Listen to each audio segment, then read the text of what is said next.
Nobody understood why Leon Falcone had decided to destroy himself. By noon, every major news network in America carried the same unbelievable headline. The Falcone Empire goes up for auction. Luxury, casinos, private islands, hotels overlooking Manhattan, shipping companies, investment firms, even the legendary Falcone Casino, the fortress that had survived 3 mafia wars, would belong to whoever offered the highest bid. Financial analysts called it insanity. Politicians whispered that Leon had finally lost control. His enemies celebrated. Only Leon remained perfectly calm. The Grand Aurelius Ballroom glittered beneath hundreds of crystal chandeliers. Every chair was occupied. Billionaires, royal investors, crime boss, tech moguls, Hollywood celebrities, federal observers. No one had ever witnessed wealth changing hands on this scale. At precisely 8 o'clock, Leon entered. Silence swallowed the room. He wore a perfectly tailored black Italian suit. Not a wrinkle, not a hurried step, not a single expression betrayed what he was about to do. He walked past billions of dollars, as though money had never mattered. The auctioneer smiled nervously. "Ladies and gentlemen, the Falcone Empire is officially open for bidding." Applause erupted. Leon didn't even blink. On B1, everything disappeared. A casino, sold. A private bank, sold. A luxury resort, sold. A shipping fleet, sold. The numbers became meaningless. 500 million, 1 billion, 3 billion, 5 billion. Each hammer strike erased another piece of the empire that had taken Leon 20 years to build. Yet he never hesitated. He never negotiated. He never looked back. The crowd began whispering. What is he buying? What could possibly be worth all of this? No one had an answer until the auctioneer cleared his throat. Ladies and gentlemen, our final item. A puzzled silence spread across the ballroom.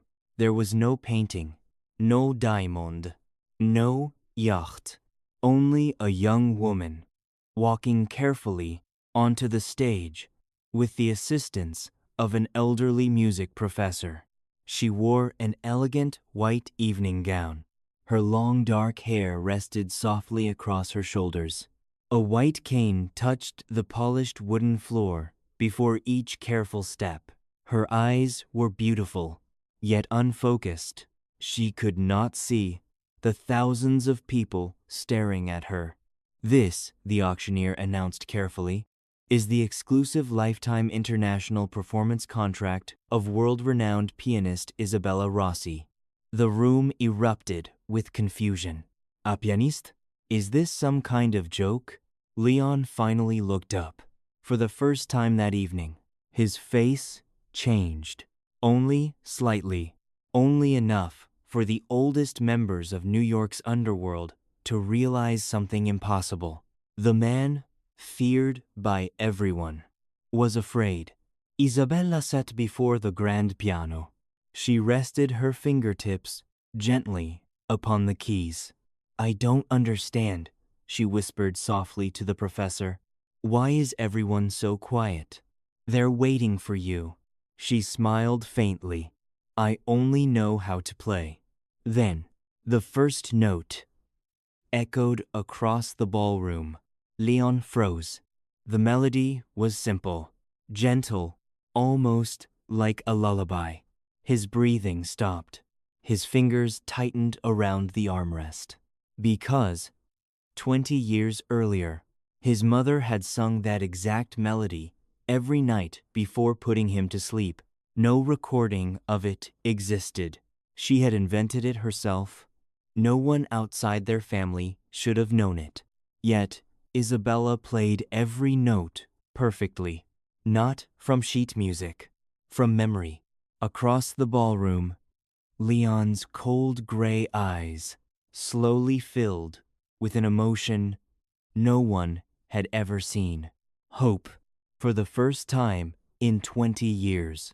And somewhere in the audience, an elderly man wearing silver cufflinks quietly sent a text message beneath the table. She remembers the melody. Kill her before the auction ends. The final note lingered beneath the crystal chandeliers long after Isabella Rossi's fingers left the piano.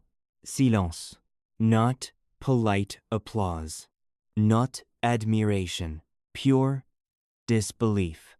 Even the billionaires who had spent their lives buying impossible things sat motionless. They hadn't just heard music. They had witnessed something that had shattered the composure of the most feared man in New York. Leon Falcone slowly rose from his chair. Every eye followed him. He walked toward the stage with the same calm confidence that had made governments negotiate instead of fight him. But inside, everything was unraveling. The melody had not merely reminded him of his mother. It had unlocked memories he had spent 20 years trying to bury. A small apartment overlooking the Hudson River. His mother's gentle laughter. Rain tapping softly against old windows. A lullaby no one else should have known.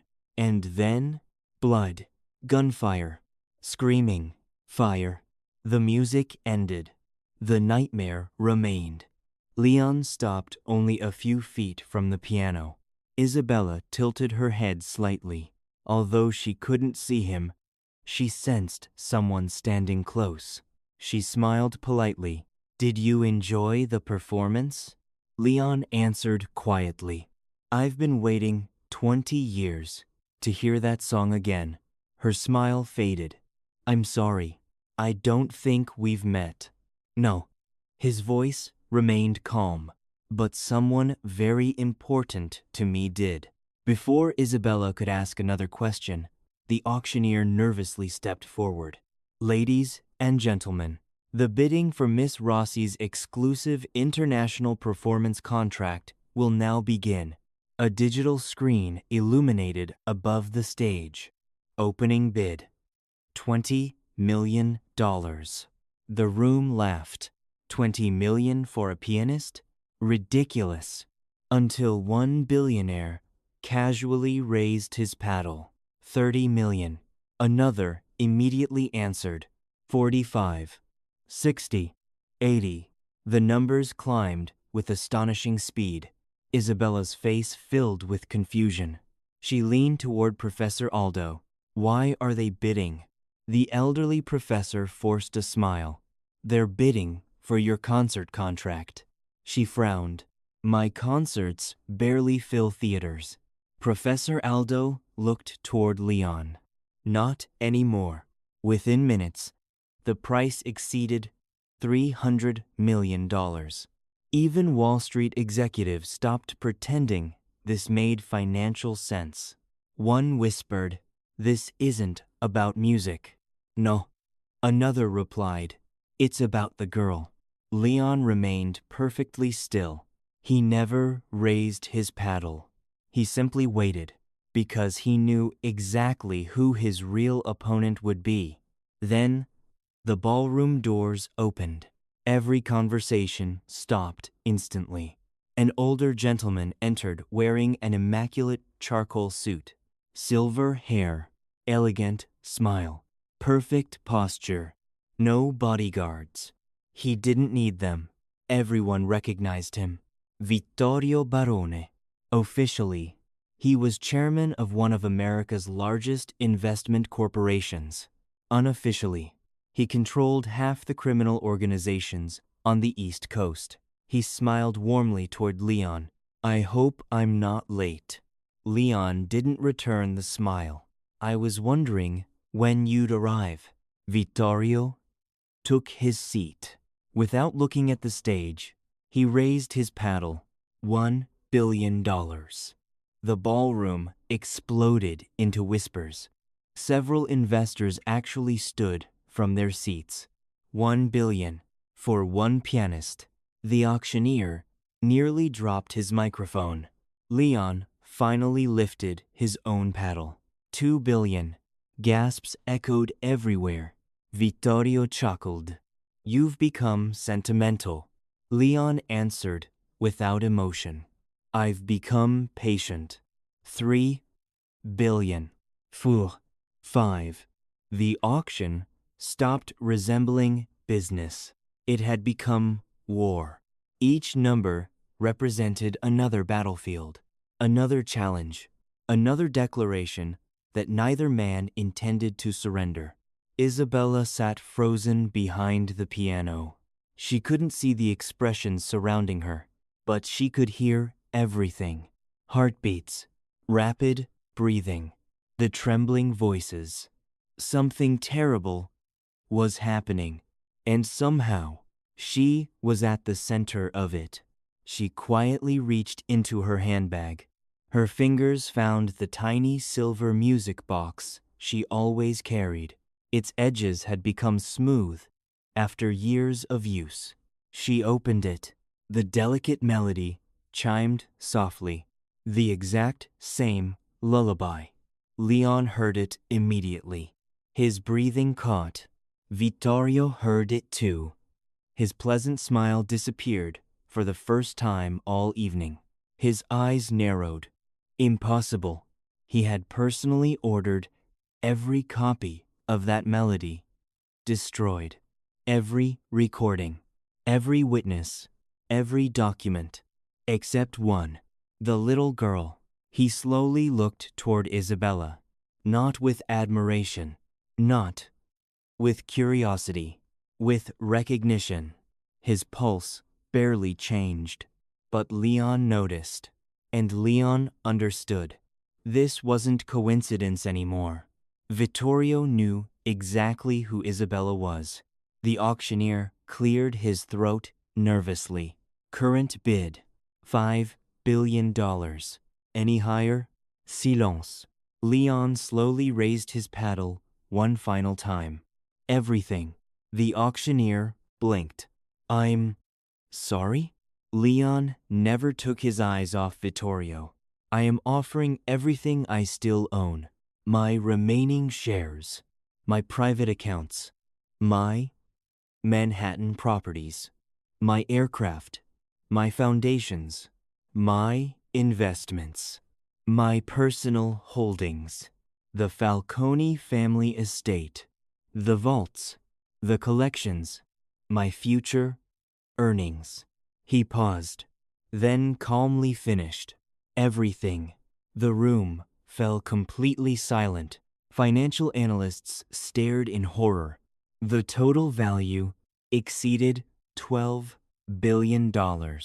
Someone whispered, "He's bankrupt." Another corrected him. No, he just chose something more valuable. Across the room, Vittorio slowly lowered his paddle. He smiled, but this time, there was no warmth in it. You've already lost. Leon replied quietly. We'll see. The auctioneer swallowed hard. Sold. His gavel struck. The sound echoed like a gunshot. Applause never came. Instead, every phone inside the ballroom vibrated simultaneously. Emergency alerts. Gunfire had erupted outside. Security cameras flashed across enormous monitors. Black armored SUVs surrounded the building. Dozens of masked gunmen poured into the streets. Automatic rifles. Military precision. Leon never looked toward the screens. He had expected this. He removed his jacket, folded it neatly over a chair, then looked directly at Isabella. She stood uncertainly beside the piano, gripping her white cane. She could hear shouting, running footsteps, breaking glass. Fear tightened across her face. Professor, what's happening? Before the old man could answer, the ballroom windows exploded inward. Glass rained across the marble floor. Screams filled the hall. The first sniper's bullet shattered the piano exactly where Isabella had been sitting 1 second earlier, before she could even react. Strong arms wrapped around her. Leon pulled her violently against his chest. The second bullet passed through the empty space where her heart had been. His voice remained impossibly calm beside her ear. "Don't let go of me." She instinctively clutched his suit. I can't see." "I know. You don't have to." Another explosion rocked the ballroom. Smoke swallowed the chandeliers. Bodyguards rushed forward. Leon drew a black pistol with practiced precision. His expression transformed completely. The compassionate man who had listened to a lullaby disappeared. In his place stood the Mafia Boss. Everyone feared. Cold, unshakable, deadly. He looked toward his security chief. "Get every civilian out." And Isabella? Leon tightened his grip around her trembling hand. "She doesn't leave my side again. Not tonight. Not ever again." The ballroom became a battlefield within seconds. Crystal chandeliers crashed onto marble floors. Smoke swallowed the stage. Guests screamed as Leon's elite bodyguards formed a living shield around the civilians, escorting terrified billionaires through hidden emergency exits. Outside, automatic gunfire echoed across Manhattan. Inside, Leon never released Isabella's hand. She clung to his sleeve, unable to see the chaos surrounding them. Her heartbeat thundered inside her chest. Leon. His name escaped her lips before she even realized she had spoken it. He glanced down. "You remembered my name?" She shook her head. "No. I heard someone yell it." A faint smile almost touched the corner of his mouth. Even in absolute darkness, she was still listening. Another explosion ripped through the ballroom. The ceiling trembled. Leon wrapped one arm protectively around her shoulders. "We're moving." She nodded immediately. She trusted his voice more than the world she couldn't see. 3 armed men burst through the smoke. Leon reacted before they raised their rifles. 2 suppressed shots. The first attacker collapsed instantly. The second spun backward against a marble pillar. The third reached for a grenade. A knife flashed through the air. One of Leon's bodyguards eliminated him before the pin could be pulled. Isabella flinched. She heard every impact, every body falling, every spent shell striking the marble floor. She whispered quietly, "How many?" Leon looked ahead. "Enough. You don't have to count. I already am." He realized she wasn't counting bodies. She was counting heartbeats. 1, 2, 3, 4. Then, silence. "They're gone." Leon frowned. "How do you know?" There were 4 heartbeats. Now there are only hours. For the first time in years. The legendary Mafia Boss felt genuinely surprised. They reached a hidden service corridor leading beneath the auction hall. Steel security doors slammed shut behind them. The sounds of gunfire became distant echoes. Only then did Leon stop. He turned toward Isabella. "Are you hurt?" She slowly shook her head. "No, but you are." His eyes narrowed. "What makes you think that?" She reached forward cautiously.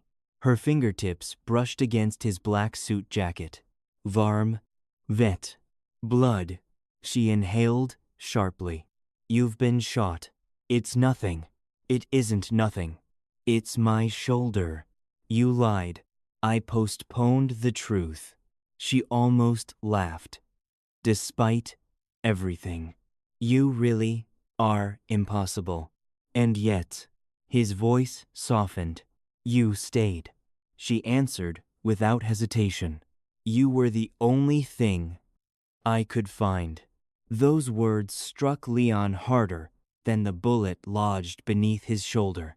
Miles away, inside a luxury penthouse overlooking Central Park, Vittorio Barone calmly poured himself a glass of 25-year-old whiskey. One of his men entered. We failed. I noticed. Falcone escaped. And the girl. Vittorio stared out the window. No. We confirmed something far more valuable. His lieutenant frowned. What? Vittorio quietly placed an old photograph on the table.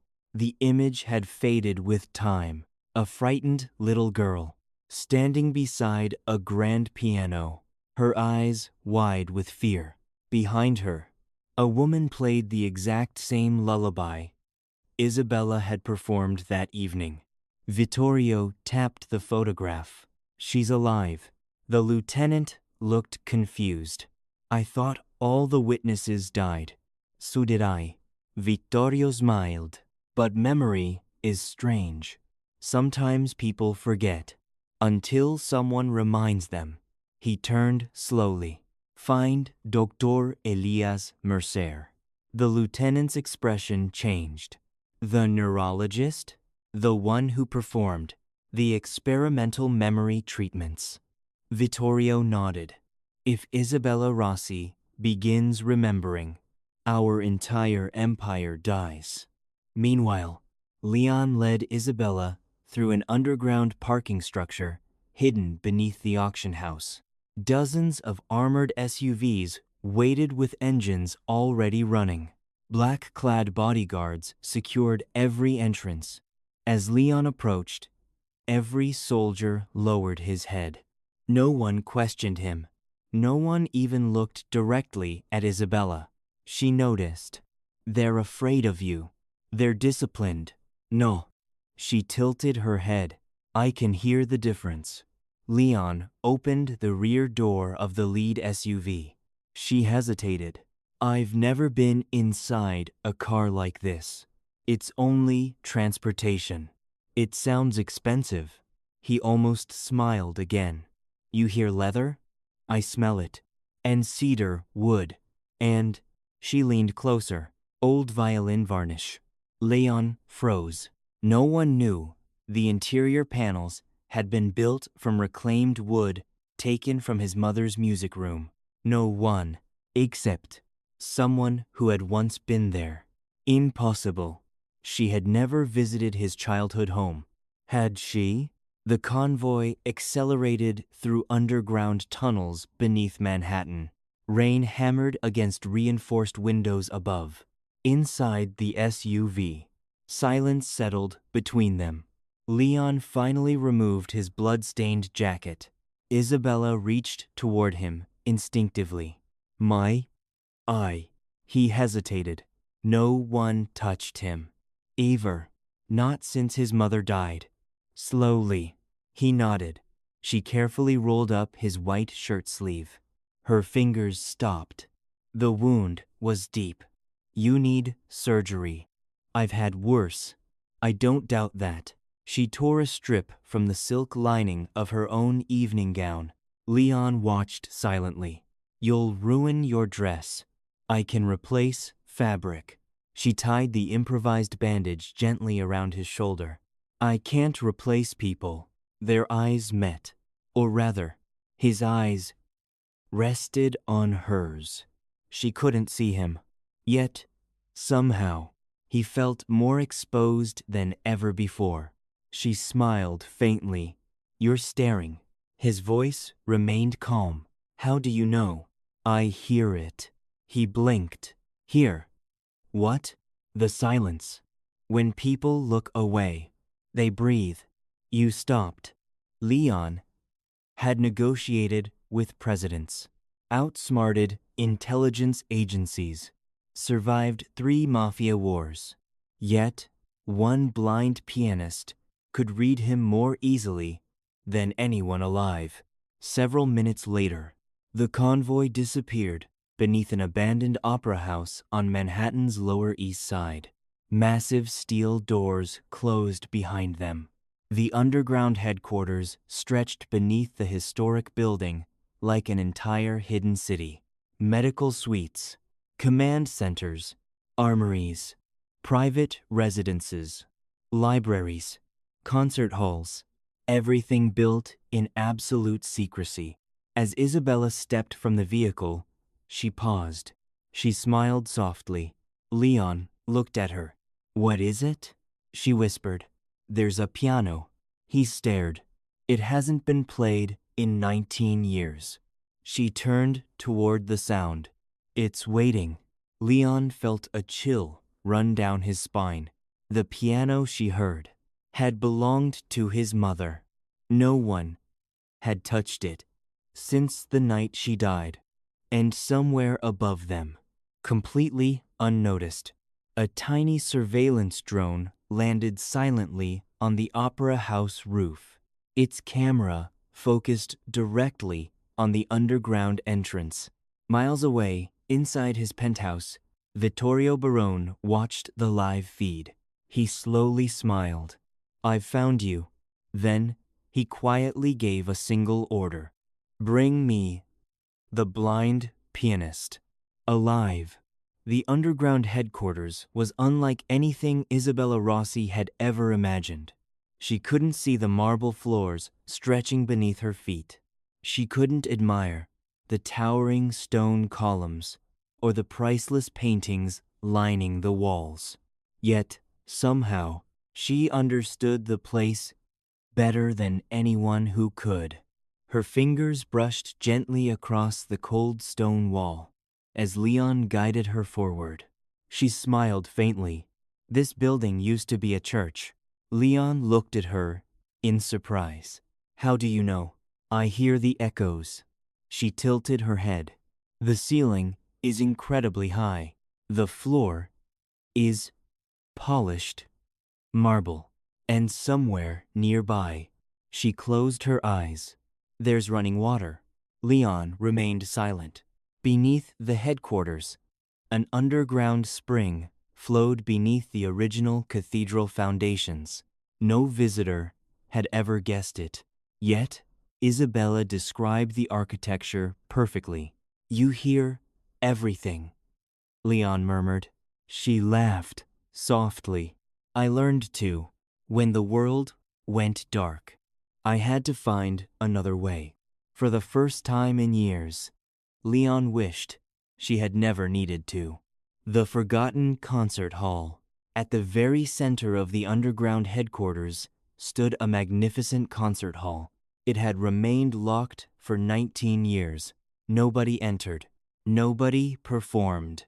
The enormous black Steinway grand piano stood exactly where Leon's mother had left it the night she died.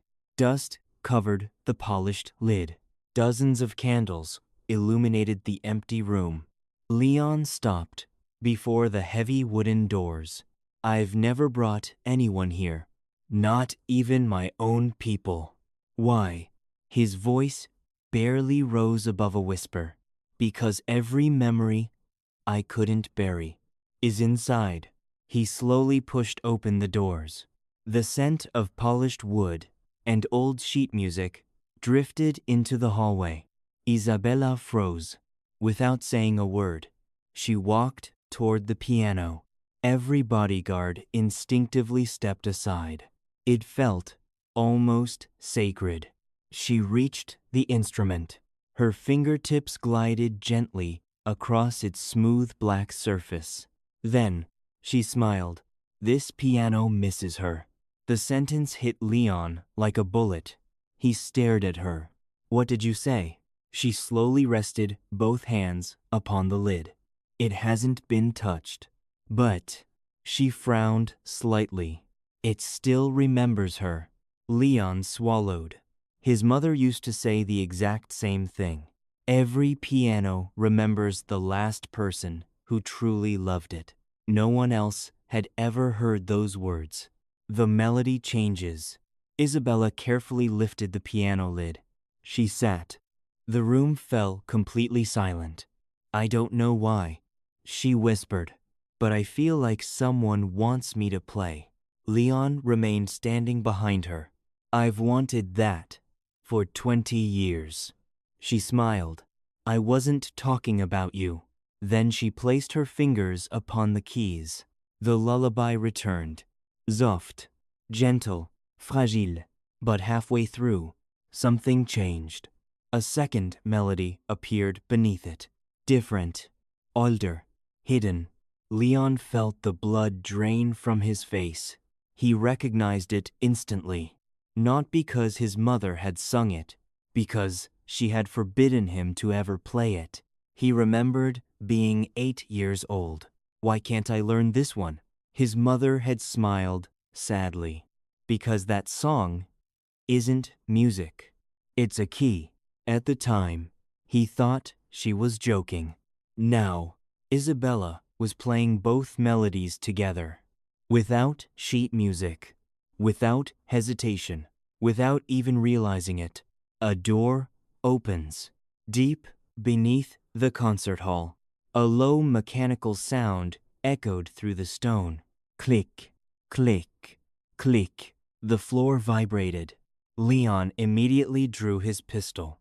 Every bodyguard raised their weapons. What was that? One of the security officers checked his tablet. There shouldn't be any movement beneath this level. Then, a section of the marble floor slowly slid open. Everyone stared. Leon had lived in this headquarters for nearly 20 years. He had never seen the hidden chamber. Stone stairs descended into complete darkness. Cold air drifted upward. Ancien, undisturbed. One bodyguard whispered, "Boss, did you know about this?" Leon slowly lowered his weapon. No. The hidden vault. Flashlights illuminated the underground chamber. Dust floated through the stale air. The room had been sealed for decades, perhaps longer. At its center stood an old wooden desk, a rusted safe, several leather-bound journals, and one cracked violin case. Leon carefully approached. The brass nameplate on the desk read Leon Falcone, his mother's name. His breathing stopped. Isabella quietly followed. What is it? My mother's office. She had one? So it seems. Leon slowly opened the violin case. Inside lay an elegant violin. Beneath it, a cassette tape, a hand-written letter, and an old newspaper clipping. His hands trembled. The headline read, "Federal Witness Family Killed in Mysterious Fire."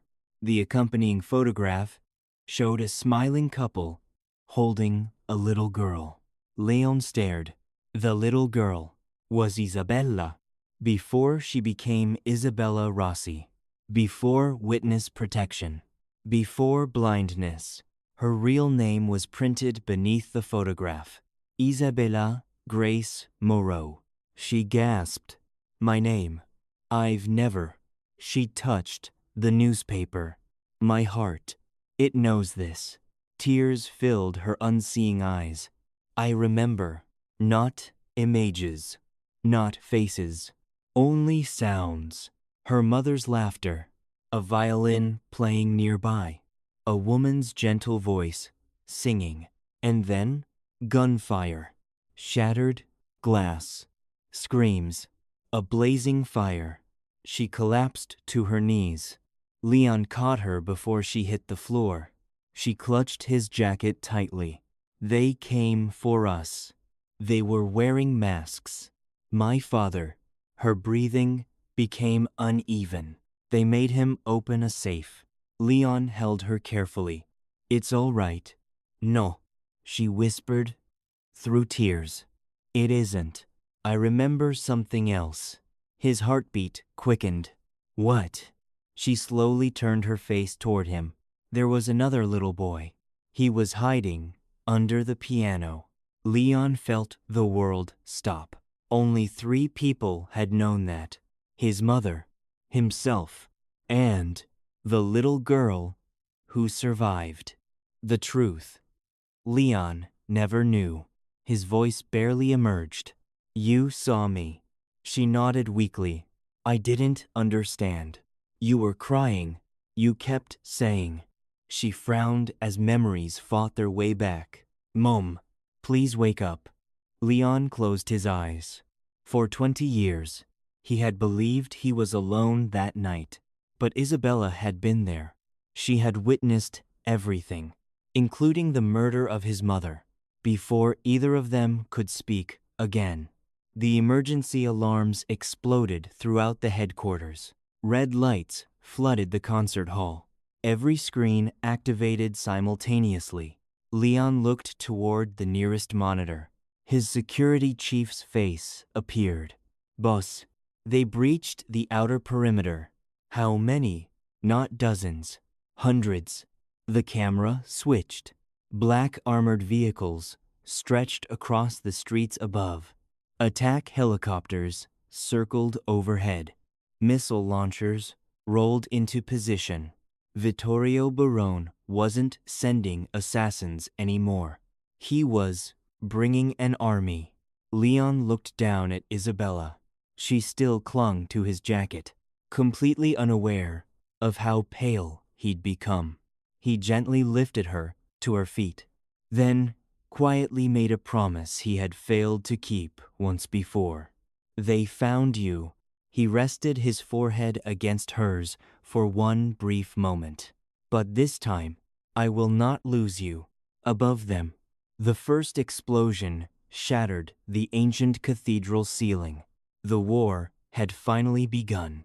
The cathedral shook beneath another explosion. Ancient stone crashed from the ceiling. Smoke rolled through the underground concert hall as alarms screamed from every corridor. Commander Marco burst through the massive wooden doors. "Boss, they've broken through the west tunnel." Less than 5 minutes. Leon looked toward the frightened soldiers surrounding him. There were barely 30 loyal men left. Outside, hundreds of Barone mercenaries continued pouring into the abandoned cathedral. The war was over. This was an execution, unless he ended it himself. Leon slowly holstered his pistol. Every man in the room looked at him in confusion. Then he spoke. "Prepare the exchange." Marco froze. "Boss?" Leon repeated himself. "The exchange." No one moved. Marco stared at him. "You can't mean—" "I do." The commander lowered his head. He understood immediately. Leon wasn't preparing for battle anymore. He was preparing to surrender everything. The truth behind the melody. While soldiers secured the concert hall, Isabella remained beside the old Steinway piano. Her fingers rested gently upon the worn wooden surface. She whispered, "It wasn't just a lullaby." Leon walked beside her. "What do you remember?" She closed her eyes. Fragments finally connected. The melody. Her mother humming softly. Leon's mother playing violin beside the piano. Then, her father kneeling before a brick fireplace, removing one loose stone, placing a small iron box inside the wall. She inhaled sharply. The song wasn't hiding evidence. It was reminding us where it was hidden. She pointed toward the enormous fireplace standing at the back of the concert hall. "My father hid something there." Marco and 2 soldiers immediately began removing the old stones.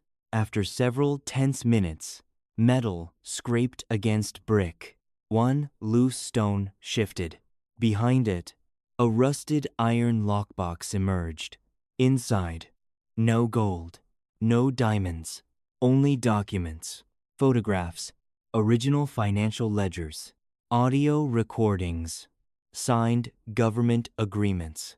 Every payment, every assassination order, Every judge, every politician, every mafia family connected to the conspiracy, including Vittorio Barone. Leon quietly opened the final envelope. Inside lay a handwritten letter addressed to him, Elena Falcone's last letter. His hands trembled for the first time in years. The letter was written by his mother. Leon, if you're reading this, I couldn't protect you, but I hope I protected your future. Never let revenge become your home. If the truth survives, choose justice, not because our enemies deserve mercy, but because you deserve peace. Leon lowered the letter. His mother had known. She had known she would die. And even then, she had wanted one thing. Not revenge. Freedom. For her son. The exchange. Marco approached quietly. The helicopters are ready. Leon looked at Isabella, then at the lockbox. Finally, he removed the Falcone signet ring from his finger. For 20 years, that ring had symbolized absolute power, absolute fear, absolute control. He placed it inside the evidence box. Then he looked toward Marco. Contact the FBI. The commander stared. You trust them? No. I trust evidence. Within minutes, encrypted files were transmitted simultaneously to the FBI, the Department of Justice, Interpol, and every major investigative newsroom in America. There would be no way to bury the truth again. No single agency could destroy every copy. The conspiracy was finished. But Leon still had one problem. Vittorio wanted Isabella, not the evidence. One last meeting. Exactly 40 minutes later, the burning cathedral courtyard stood silent beneath heavy rain. Black SUVs surrounded the ruins. Floodlights illuminated the broken entrance. Leon walked forward, alone. No weapon, no bodyguards, only the evidence case in one hand. Across the courtyard, Vittorio Barone stepped from his limousine. Elegant as always, calm as ever. He smiled. I knew you'd choose her. Leon answered quietly. I never came for revenge. Vittorio laughed. You built an empire, and now you're giving it away. For one woman? Leon looked toward the ruined cathedral. No, for the boy I used to be. Vittorio's smile slowly faded. You've become weak. Leon shook his head. I finally became free. The last shot, without warning. A sniper, hidden among the ruins, fired. The bullet wasn't aimed at Leon. It was aimed through the cathedral doorway, at Isabella. She had secretly followed him. Leon reacted instantly. He threw himself between them. The bullet tore through his side. He collapsed onto one knee. Time stopped. Isabella screamed his name. She ran toward him despite Marco's desperate shouts. Leon looked up. His first concern wasn't his wound. Are you hurt? Tears streamed down her face. You idiot. You promised. I did. You said nobody would ever hurt me again. He smiled weakly, and they didn't. The bullet had found him instead. Justice. Sirens echoed across the city, not because someone had called for help, because the evidence had already reached every federal agency. Dozens of FBI armored vehicles surrounded the cathedral. Helicopters filled the sky. Vittorio glanced around once. He understood immediately. For the first time in 40 years, he had lost. He slowly raised his hands. Not because he feared prison, but because every powerful ally who could have protected him had already been exposed. The empire he spent decades building had collapsed in less than 1 hour. Not through violence, through truth. 1 year later, the old concert hall no longer belonged to the Mafia. It had become the Elena Falcone School of Music, built with the money Leon earned after legally selling the last remaining Falcone businesses. Every cent, once stained by violence, had been transformed into scholarships for blind children, orphaned musicians, and young artists. The first concert was held exactly 1 year after the war ended. Children filled the audience. No bodyguards, no politicians, no fear, only music. Backstage, Isabella adjusted her elegant white gown. She smiled as familiar footsteps approached. "I knew it was you." Leon laughed quietly. "You always do." He no longer wore tailored black suits. No ring, no armed escort, only a simple navy jacket. The scars remained. The empire did not. She reached for his hand. "I have something." From her pocket, she removed a folded sheet of music. At the top, she had written a title, "The Last Promise." "It isn't your mother's lullaby anymore," she whispered. "It's ours." Moments later, she walked onto the stage. The lights dimmed. Leon took his seat in the very last row, exactly where no one would notice him. As the first notes echoed through the restored concert hall, he closed his eyes. For the first time since he was a little boy, he wasn't listening for gunshots. He wasn't planning another war. He wasn't waiting for another betrayal. He was simply listening to the woman he loved. Outside, snow began to fall gently across New York. On a nearby park bench, an elderly street violinist quietly smiled as he listened to the music drifting through the open windows. Then, he unfolded a decades-old newspaper clipping about Elena Falcone's murder, folded it once more, and walked away into the falling snow. Some stories ended with revenge. Theirs ended with a promise kept.